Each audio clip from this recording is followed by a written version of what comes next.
Sorry. I literally did everything last year. Doing nothing this year. Besides my goals.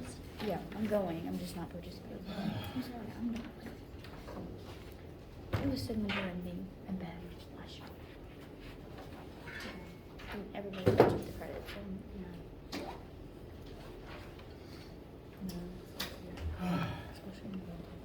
How you feeling? Pretty good. Glad to hear it, dude.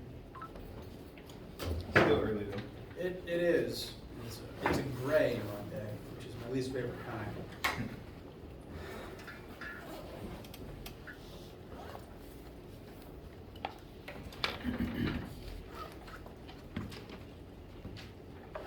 All right.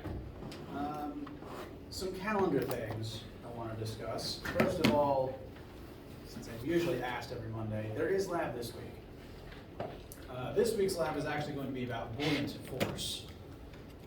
Basically, you're going to be given a series of objects. You would calculate the buoyant force on them, and then based on that fact, will it float? And then some other miscellaneous questions involving fluid pressure. I want to talk briefly about the coming month, because March is on its way out. Here's this week, March 27th through 31st. Normal week, lab meets as normal. In terms of lecture, we're going to spend today mostly closing out all the pressure stuff that we need, and then we'll transition directly into heat and thermodynamics, which we'll spend about 2 weeks on. Talk about thermal energy, the laws of thermodynamics, all that good stuff. And again, normal lab this week, last week of March. Now, once we get into April, something interesting happens these 2 weeks, Easter break. And Easter break is interesting. I don't say that as a bad thing, because it cuts off Friday from this week and Monday from the week after. And based on how I usually do lab, that would be 2 weeks without lab, because that cuts, a day of lab off of each of them. That's okay. That's fine. And it does sound all well and good, but I do want to make sure to get a heat and thermal lab in, because the week after that is when I want to start doing test stuff for test 2. So for that reason, I'm planning a take-home lab over 2 week period, kind of like the last take-home lab we did. Cool. So it is a take-home assignment. I would still be in the lab room on the normal lab days, but just because of the weird meeting structure, you can work on it on your own over the 2 weeks, just one lab grade. Yes. Will we have lab April 24th?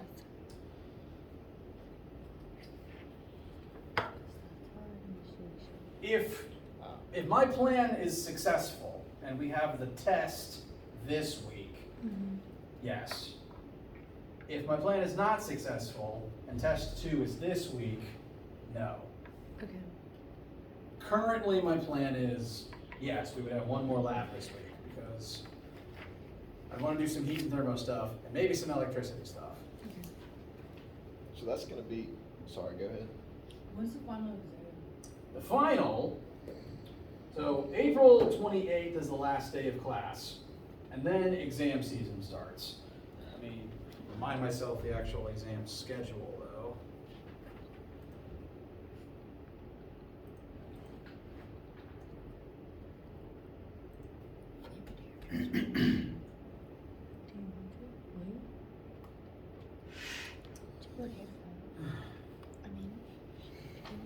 Last day of class is Friday. Exams start on the next Monday. That doesn't sound fair. And I have like, Where's the exam That's schedule? for seniors. what color's your dress?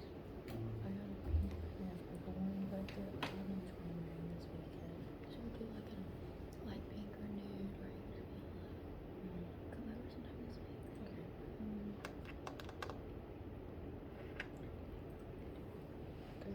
All right, spring 2023. Yes, it appears as though some exams open up the Monday after the last day of class. It feels like they're assuming the weekend is a reading day, which I don't think is very fair. But this class's exams, where are they? I have 2 sections. Therefore, I have 2 assigned meeting times, and you can attend either because I give the same exam both times. Those are both Wednesday the 3rd, one at 1:30 p.m. and one at 5:30 p.m. That exam is separate from test 2. Test 2 will be on chapters 5 through 8. Just our normal second test, and it's,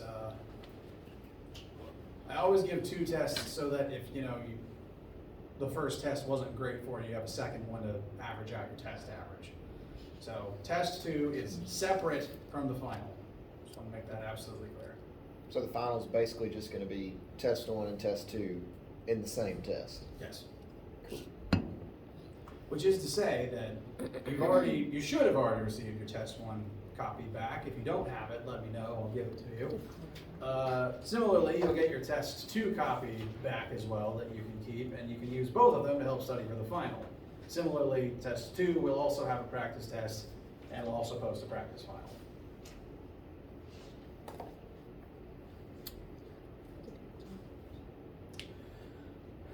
So, to quickly reiterate the schedule for the next month or so, normal class week, finishing pressure, starting heat and thermo, and lab meets.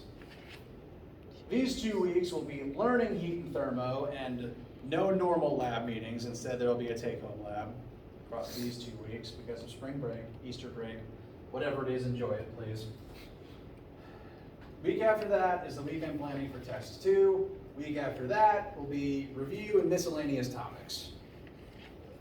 So the 17th through the 21st of April, somewhere in there is gonna be our second test. Yes. Okay. My current plan is this is test 2 week. Week after that, give test 2 back.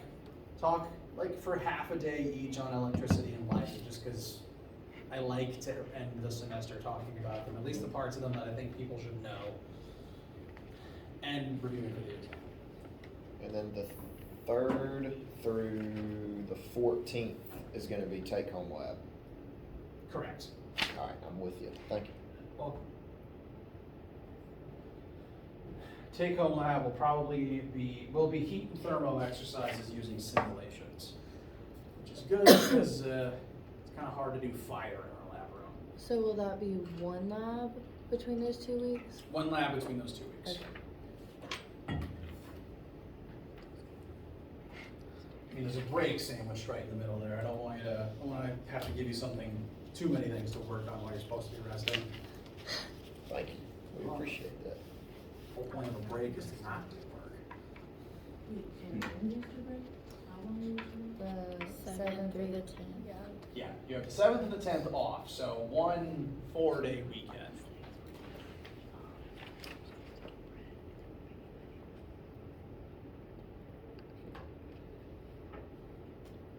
So we won't have class. We will not have class on the 7th or the 10th. Cool. You're welcome to be here. I won't.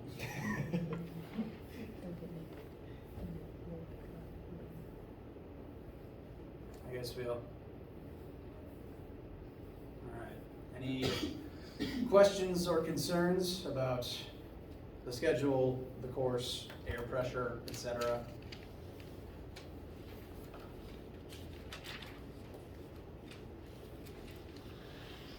All right.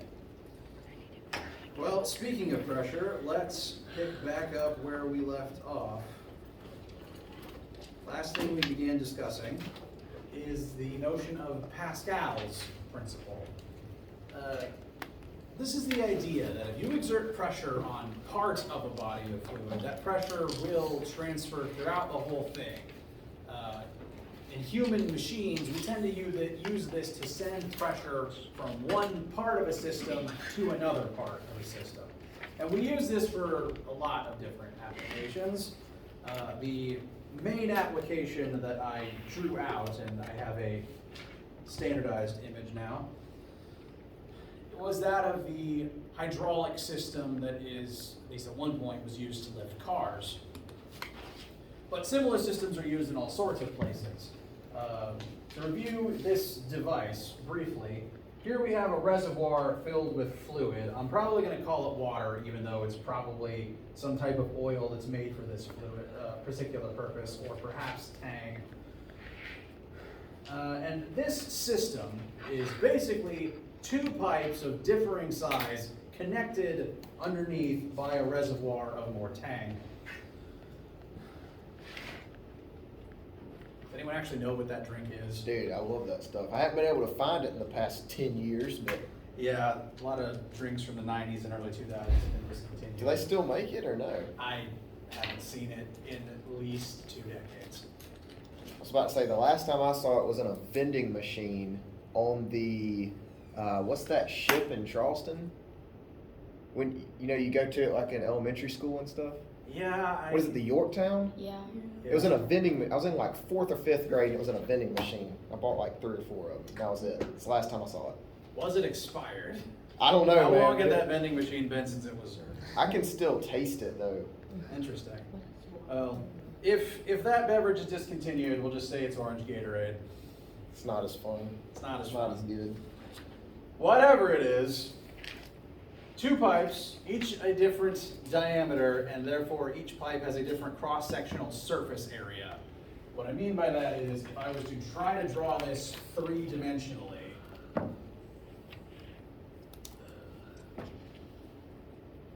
the round section, like each pipe has a different diameter, therefore if you use the formula to find area of a circle on each side, this one would have a much bigger circle area. And that means that there's more space for liquid to flow on that side. Within this complicated system of tubes, we have a piston that's going to press down on this side, and it's sealed in such a way that the water can't escape up past it. That's going to exert force on the surface area of the liquid and force it through the tubes through to the other side. This is because fluids flow, and if you push on this side of the fluid, it will flow over to the other end. And as that fluid flows, it's going to carry the pressure that you've exerted on it with it, because the force you exert on this side is over the area of the pipe. It's also over the area, the flat area of the piston as well, which is the same as the pipe.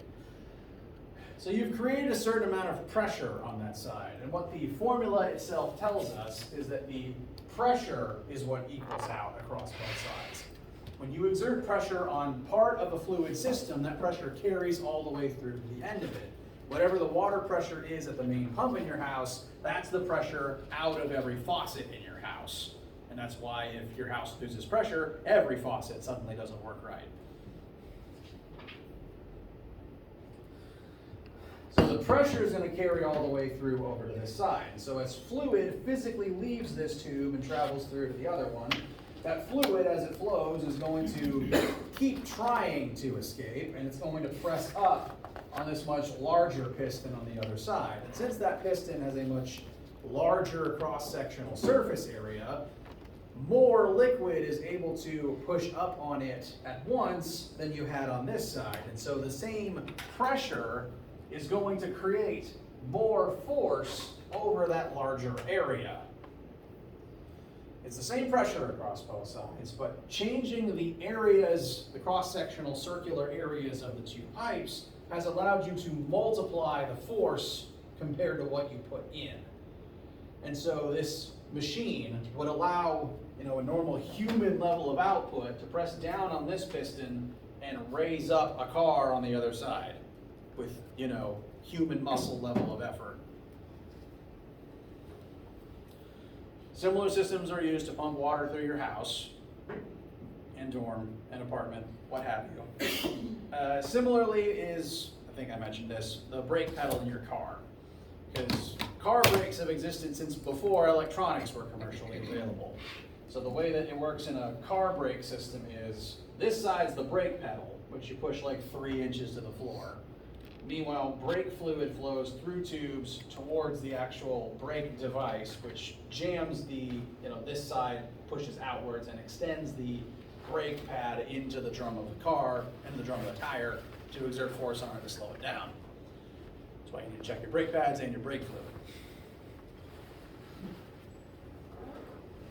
And once again, this lets you multiply the force. Like just the force of you stamping your foot down is multiplied enough to be able to basically grab a tire that's spinning at 80 miles per hour and bring it to a stop. I would want to do that with my foot, not unaided. Side note, you can still get Tang apparently at Target. I just looked it up. Fascinating. Apparently you can still buy it. I'll have to check that for nostalgia's sake. I know, right? Questions about the concepts thus far? All right. I've got an example here about the math behind lifting this car, so let's work that one through together. So once again, we're going to refer to this as the system being used to lift a car in an auto shop. The car itself has a mass of 650 kilograms, so about 7 of me.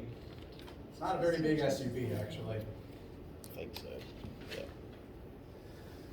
And it's sat on a system where the two different pistons have two different surface areas of 2 meters squared on the bigger side and 25 centimeters squared on the smaller side.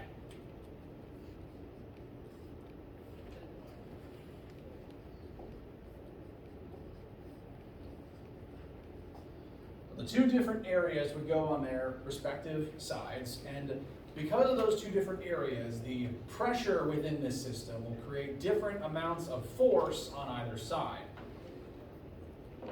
This side, with the smaller piston, this is the side that we, the human, are going to operate. We're going to be pressing into this cylinder with a certain amount of force, and the system is going to take that force and multiply it to something bigger on the side with more surface area. We just need to figure out, well, what the actual question I'm asking is, how much force is needed using this system to lift a car? We've got the areas. We want F1, which means we have to plug in something for F2. In order to lift this car, given what we know about it, how much force would we need? How much force has to be output of this side of the system?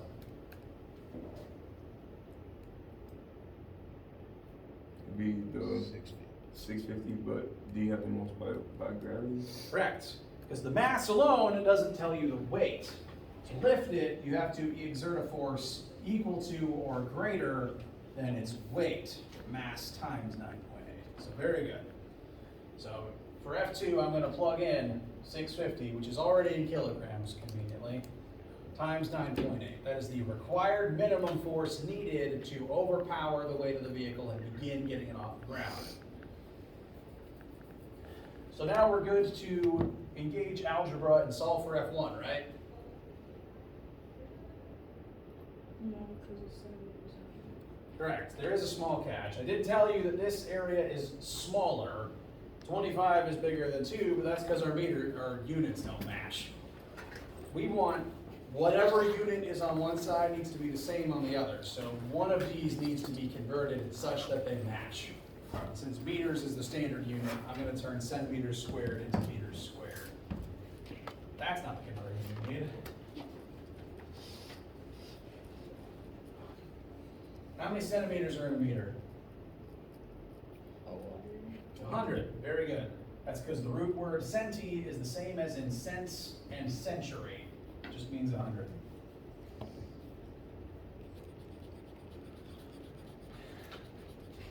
But in order to convert centimeters squared into meters squared, we have to do this twice. So we cancel out both centimeters and replace them both with meters. So we're going to divide by 100, and then a second time, divide by 100. And that gives us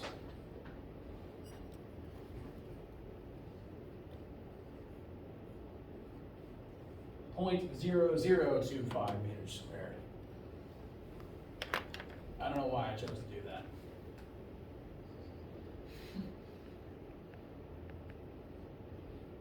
Wait, so are we dividing by 100 twice? Because we have centimeters squared, we want meters squared. But we only did it once, dividing centimeters squared by centimeters would only cancel the squared. And then if we only did this, we would have centimeter meters. Okay. That's not. It definitely wouldn't be a good unit if you were working at NASA. That would get the Mars rover killed. So we do it twice to cancel out both centimeters and replace them with 2 meters instead. So instead of 25, we're going to plug in 0.0025, which demonstrates this pipe is a lot smaller than this one, which is the point of this machine. You want the pipe that you are exerting force on to be the smaller one, so that it multiplies your force on the other side. Any questions about arriving at all the numbers before we find the actual force requirement?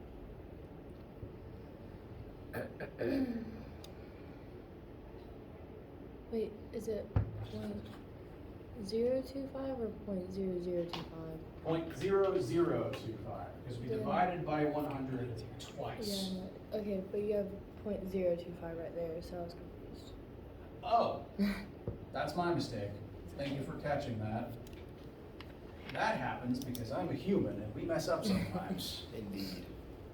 I was just making sure you didn't pull that from somewhere else. No, I'm glad you mentioned it.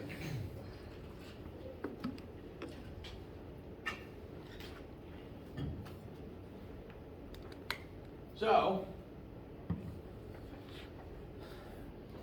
we have everything we need to find F1. We just have to do a little bit of algebra. I'm going to simplify the mass times the gravity to find the weight of the SUV. I think that's 6370 divided by 2. And we also have to take the smaller area and multiply it over to the right side. So this whole big fraction times 0.0025. And that should give us a grand total requirement in order to lift this vehicle of 8 newtons. You could possibly do that with one finger. You can lift an entire SUV with one finger. Pretty cool, right?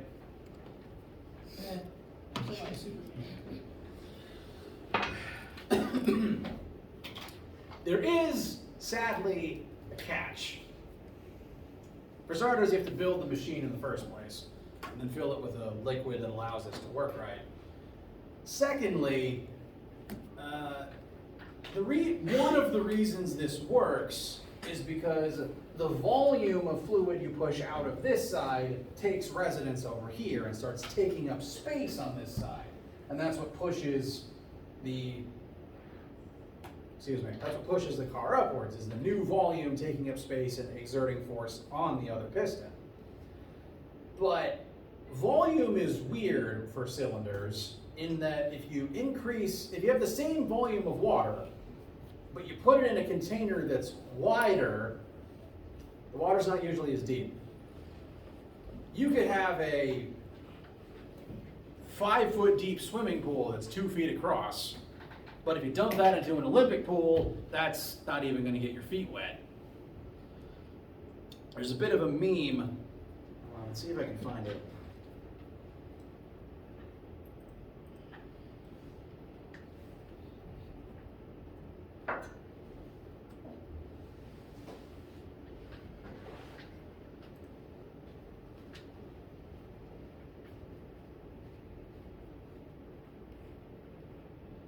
I can't find it.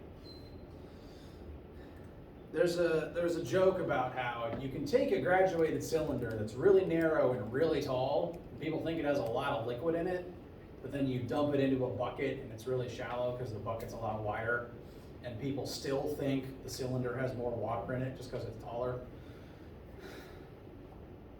Because of the difference in the diameters of the pipes, you can push down like 2 meters on this side, push out a lot of fluid, but because that fluid is now in a larger container, it doesn't raise the other side up by the same distance.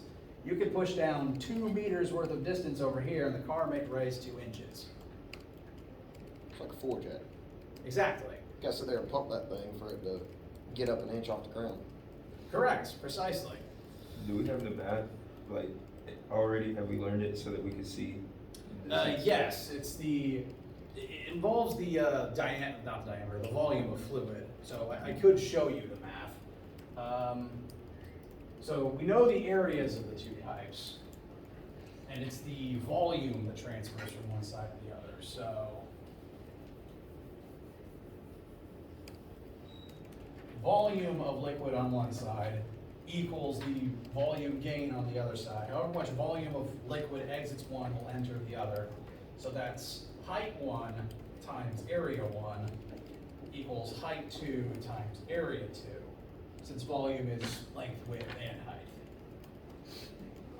So height 1 times 0.0025 equals height 2 times 2. So let's say, just for the sake of a standard measurement, we push down 1 meter on the narrow side. We use our 8 newtons of force, press down a distance of 1 meter over here. According to this math, assuming that the volume of water lost on the narrow side equals the volume gained on the wider side, we push down 1 meter on the narrower side, the car would raise up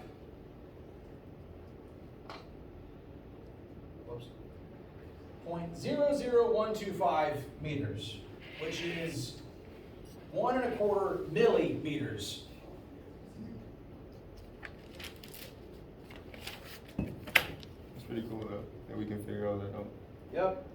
And what that means for the people who build these machines is they have to get really creative with the size of the tubes on each side, because we could do the math to, like, we could instead of plugging in something for H1, we could plug in like 10 feet for H2, because you want the car about 10 feet in the air.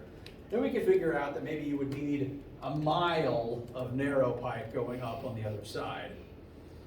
Now, most auto shops don't have a tube shooting up that high, so instead if they use this system, they probably have that pipe snaking back around in on itself. So you gotta get real clever to use this for really big force differences on one side or the other. It works great for brakes though, because like 3 inches of human kick generates, half an inch and times 6 force to stop the wheel, which is really all you need.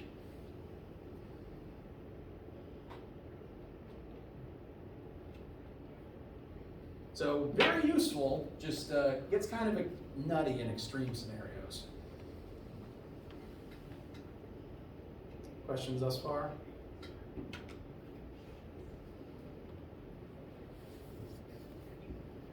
All right.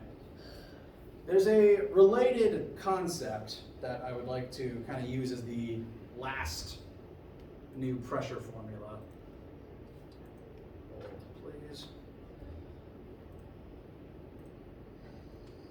Because not only does the reason that height difference happens is not only the big difference between the height changes on each side, it's not only because of the volume of liquid taking up different diameters on each side, there's also flow rate to consider. Overall, the volume does transfer at the same rate on each side. However, the speed of any given liquid molecule actually changes based on the diameter and area of the pipe it's traveling through. To try to give a real life example you've probably seen before going too far into more math, do you recall at any point from childhood to now where you or a friend or family member was holding a garden hose? That hose, the water comes out of it at a decent rate. Maybe it comes out about a foot before it hits the ground. And perhaps you or said other person took your thumb and covered up part of the nozzle. what happens then? Increases pressure. Technically, it's the instantaneous velocity that increases, not the pressure. Interesting thing is, the water pressure from the pump inside the house that's driving the whole reaction actually stays constant. But that same pressure creates different speeds based on how much room the water has to work with. So The different linear speeds. The pressure wouldn't build up inside the hose? It wouldn't, and that's because the same volume of water still exits every second. When the opening is wider, that volume is able to dump out all at once, and therefore it doesn't need to push as hard. However, when you reduce that area, suddenly that water has to move, like each individual water molecule has to move faster so that the same volume of water exits the hose every second. That's why it goes further. Exactly. Because you've got more volume. Like every molecule is moving faster, but the gallons per second remains the same. Gotcha. So like a 1700 PSI, 2 gallon a minute pressure washer, if you change the head on it from really narrow to no head at all, where it's just, you're not actually changing the 1700 PSI, so you're not changing the pressure because the pressure stays the same regardless? Correct. Now, once it exits, then the pressure is going to be different. Like that pressure is only true while it's inside the hose. Oh, okay. Once it exits, then it's a different game, and that's why if you if you open the nozzle wide enough, it may be safe for you to put your hand in front of it at some point. Okay, I see. That said, don't put your hand in front of the stream of a power washer.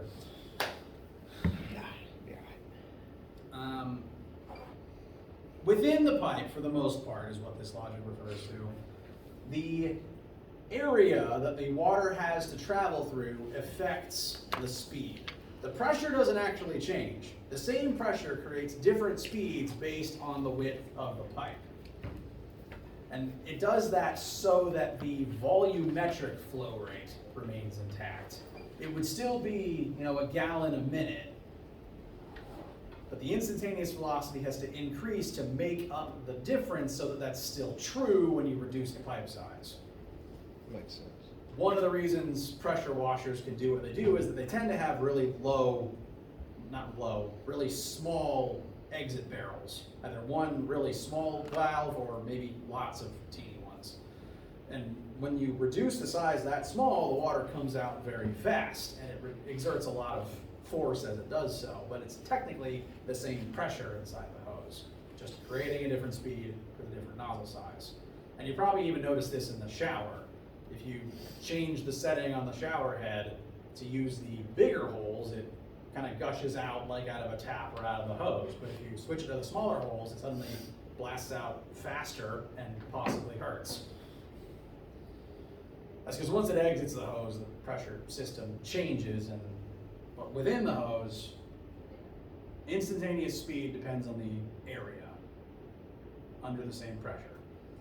So if I was to compare this picture and this formula to the finger over the hose nozzle example,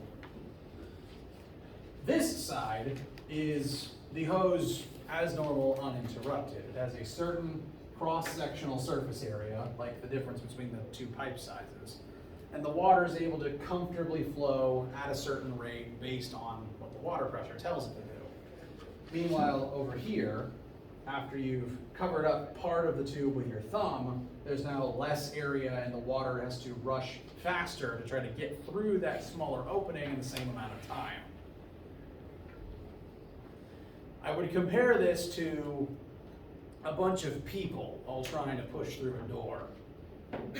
I'd call the pressure everyone wants to get through the door. They all have to get to class. So that's the pressure.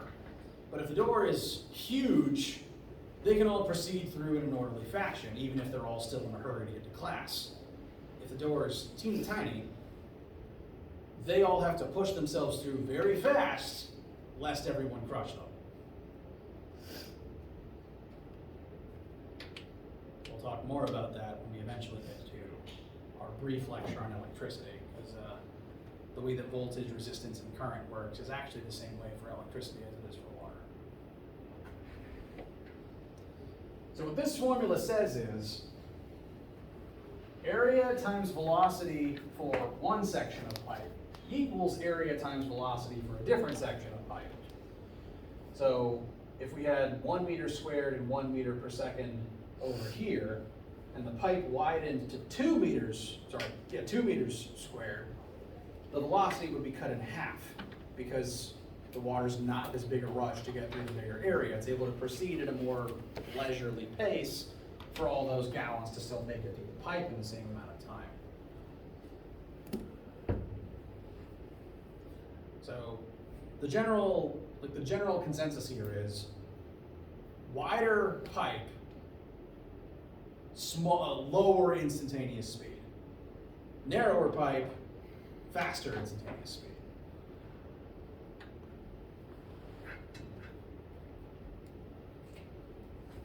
For the hose,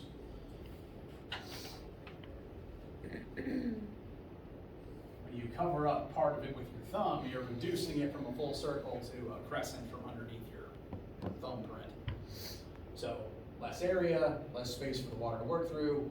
It has to rush out faster to keep the flow rate, to keep the volumetric flow rate the same. Pressure, the water pressure is still the same between these two cases because that water pressure is still being driven by the pump inside the building. The pressure didn't change. The velocity changes only because of the area.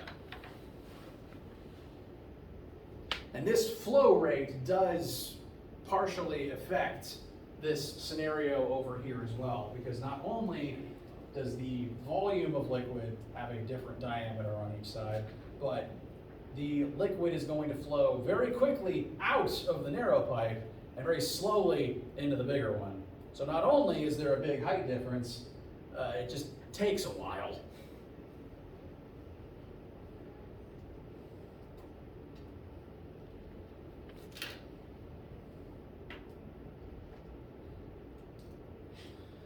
How do you guys feel so far? All right. Last thing we'll do today is put some sample numbers to this principle. Specifically, we'll put some sample numbers to the garden hose example.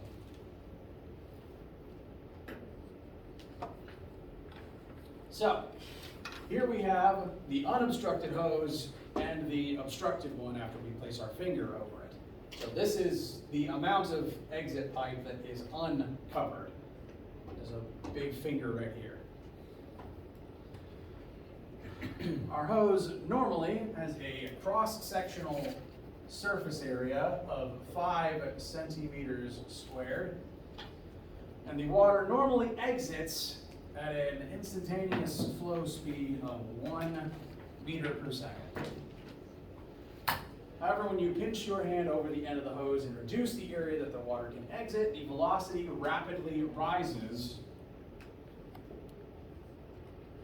to 5 meters per second. What is the effective cross-sectional area of the hose with your finger pinched over the end? So we're basically being asked, what is area 2? What is the still exposed portion of pipe that your finger is not blocking?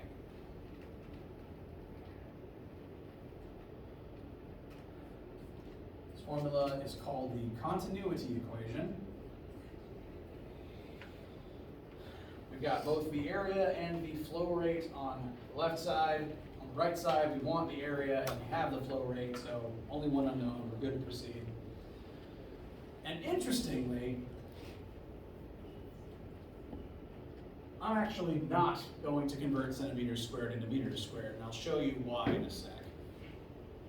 I'm just going to go ahead and plug in 5 centimeters squared and 1 meter squared equals area 2 times 5 meters squared.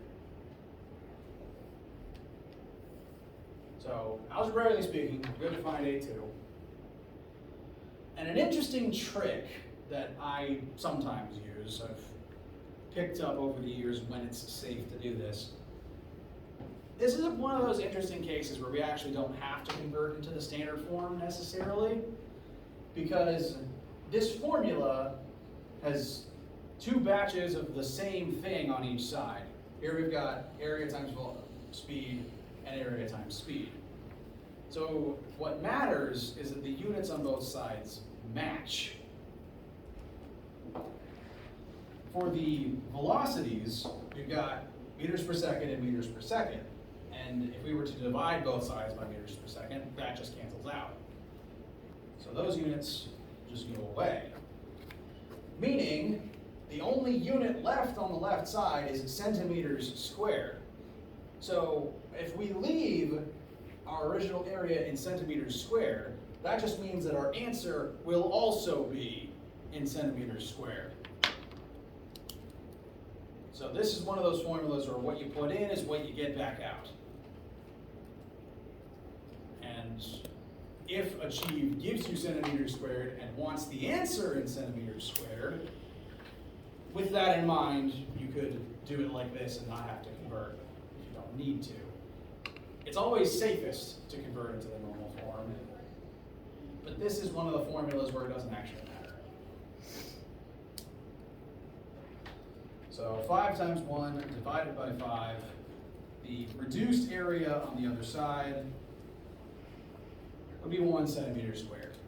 Your thumb is blocking off 4 centimeters squared.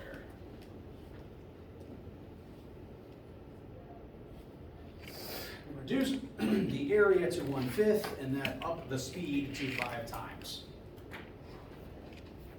How you guys feel? All right.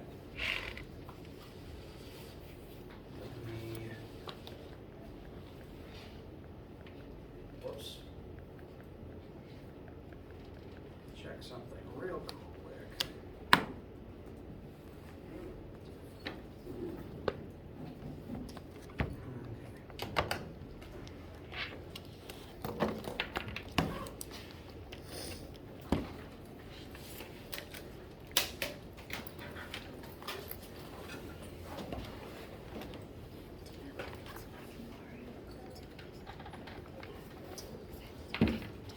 That's everything I wanted to talk about today. And with that, we will, on Wednesday, be officially drawing the pressure section to a close and beginning to talk about heat and thermodynamics. I will try to segue between the two. That's everything I wanted to talk about today. How do you guys feel? Do be working on the homework. The more of it you do now, the less of it you have to do at the end of the semester. Do record the lab this week, and let me know if you guys need anything. Have a great day. You too. Thank you very much.